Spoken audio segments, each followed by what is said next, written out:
ओम शांति।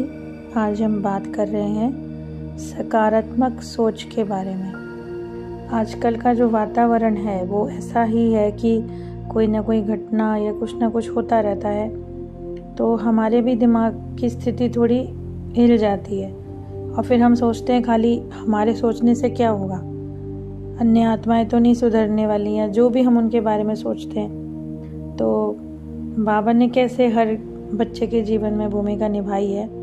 हम लोग देखते हैं कि जब हम बचपन में भी नाटक करते थे, हम छोटे थे, तो कहीं भी किसी भी ड्रामा में पार्टिसिपेट करते थे तो हम एक भूमिका निभा रहे होते थे। हमें ये पता होता था कि हम यहाँ पर सिर्फ एक कैरेक्टर प्ले कर रहे हैं, ये नहीं है कि ये हमारी एक्चुअल स्थिति है। उसके बाद जैसे बाबा हमारे को कहते हैं कि हमेशा क्या करना है, पवित्र लोगों की संगति में रहने की कोशिश करनी चाहिए।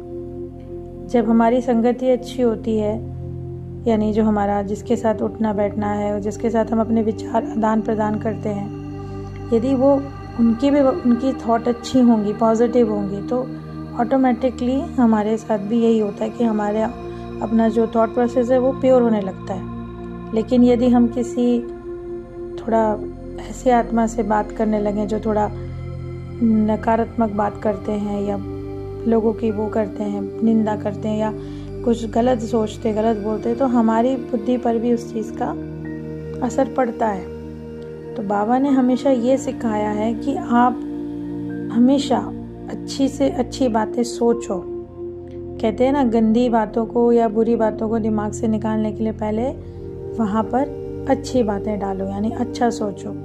अगर हम पॉजिटिव सोचेंगे तो चाहे एक क्षण के लिए भी हमने एक पॉजिटिव थॉट क्रिएट करी, पर उसके बाद की जो एक चेन सी बनती जाएगी वो भी एक पॉजिटिव थॉट की ही बनेगी। पहले हमेशा कोई थॉट आता है तो शुरू में एकदम वो अच्छा बुरा होता नहीं है, लेकिन उसके साथ जो जुड़ते जाते हैं ना विचार, वो पूरी एक चेन बना देते हैं। तो हमें अपनी भावनाओं को और अपने विचारों को बहुत ध्यान से सोचने की ज़रूरत है। जैसे बोलते नहीं है कि आप सोचिए तो भी ध्यान से सोचिए, बोलना तो है ही ध्यान से, क्योंकि आजकल प्रकृति भी और आजकल का जो समाज है उसमें इतना अपनापन और इतना सजगता नहीं रह गई है कि हम क्या कर रहे हैं। बस सबको ये है कि हमें जो है आगे बढ़ना है, या सबको सिर्फ पैसे कमाने हैं। किसी के ऊपर भी, अपने ऊपर भी किसी का कोई बस नहीं है। क्यों? क्योंकि वो औरों को देखते हैं, फिर उनको पूरा कंपैरिजन करते हैं अपने आप को। लेकिन बाबा ये कहते हैं कि बच्चे, ये पूरी दुनिया ही मायावी है, तुम इसमें चाहे कितना भी अपना मन वो कर लो, आखिर में इसका पॉजिटिव आउटकम मुश्किल निकलता है। क्यों? क्योंकि यहाँ पर अभी वाइब्रेशंस की बात हो रही है। अभी वाइब्रेशन सबकी प्योर नहीं है।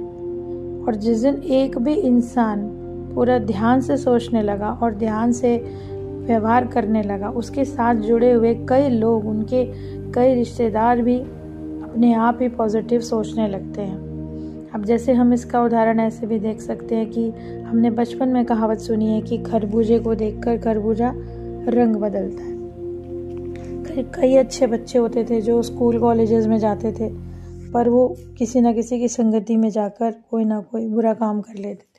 तो यानी हमें अपनी एक तो दिमाग की सोच पर और एक हम किसके साथ रहते हैं, हमें उस पर पूरा अटेंशन देना है। और ये हमारी अपनी स्व की जिम्मेदारी है कि हमारे लिए कोई और नहीं सोचने वाला है। इस तरह से एक एक जना भी यदि अपने प्रति जागरूक हो जाए तो वो अन्यों को भी कर सकता है कि नहीं भाई, आप ऐसा मत करो। आजकल क्या होता है कि चाहे सामने वाले की हमें गलती लग भी रही है, एक तो हम उसे कह नहीं पाते, मना नहीं कर पाते कि आप प्लीज़ ऐसा मत करिए। इसके लिए भी हमें बहुत बाबा से योग, बल, बुद्धि, पूरा उनसे अटेंशन उसमें रहना पड़ेगा, टेंशन में। तो इसीलिए कहते हैं कि अपनी संगति पर, अपने विचारों पर, अपने बुद्धि पर हमारा पूरा ध्यान होना चाहिए। क्योंकि यहाँ बात सिर्फ एक की नहीं है, हर एक इंसान अपने परिवार से भी जुड़ा होता है।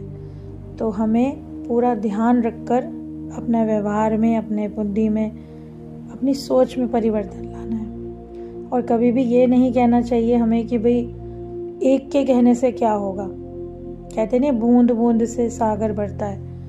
यदि हम अच्छे बनेंगे तो हमें देखकर और भी अच्छे बनेंगे। बाबा ने कहा ना, सतयुग ऐसे ही नहीं आएगा, सतयुग आएगा हम सभी आत्माओं की उच्च वाइब्रेशन से। तो हमें क्या करना है, सबसे पहले तो मॉर्निंग से ही हमें अपनी पूरी दिनचर्या तैयार करनी है कि आज मैं कोई बुरा कर्म नहीं करूँगी, मैं पूरी कोशिश करूँगी। और फिर भी यदि कोई छोटी मोटी गलती हो जाए तो अपने परमपिता को हम बता सकते हैं, उनसे क्षमा मांग सकते हैं या उनसे गाइडेंस मांग सकते हैं कि अब हम क्या करें। और डेफिनेटली वहाँ से आंसर मिलता है, इस बात के हम अनुभवी हैं। तो मेरी सभी आत्माओं के प्रति एक विनती है कि आप सब भी अपनी संगति पर, अपने विचारों पर काम करिए और अपने आने वाली पीढ़ी को भी हम अच्छा कुछ दे पाएंगे, तभी हम अच्छा क्रिएट कर पाएंगे। तो इसी शुभ इच्छा के साथ आज सुबह की हम मॉर्निंग की शुरुआत करते हैं। तो बाबा का बहुत बहुत शुक्रिया। ओम शांति।